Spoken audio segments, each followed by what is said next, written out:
அல்லாஹ் சொன்னானா இல்லையா? உங்களுக்கு வாலிபம் என்பது குவத்தன், ஆற்றல் மிக்கது, சக்தியானது.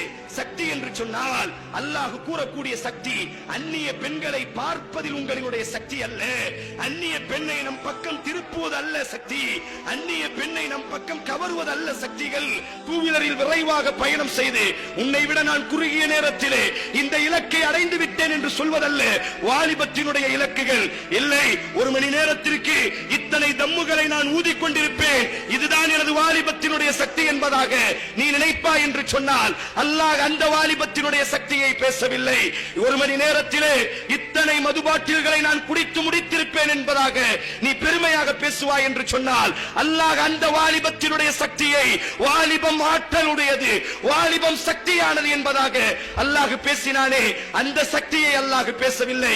எனது செல்போனை எடுத்துக்கொண்டால் 10க்கும் அதிகமான பெண்களினுடைய நம்பர் இருக்கிறது, நான் நினைத்தால் எந்த பெண்ணையும் என் பக்கம் கவர முடியும் என்பதாக பெருமை பேசுவதல்ல வாலிபத்தினுடைய சக்திகள்.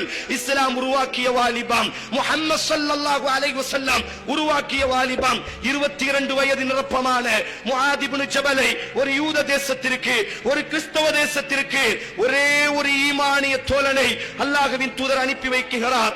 முஆதே, நீ அந்த நாட்டிற்கு பயணம் செய்ய வேண்டும், லா இலாஹ இல்லல்லாஹ் என்ற இந்த ஏகத்துவத்தை நீ பரப்ப வேண்டும்.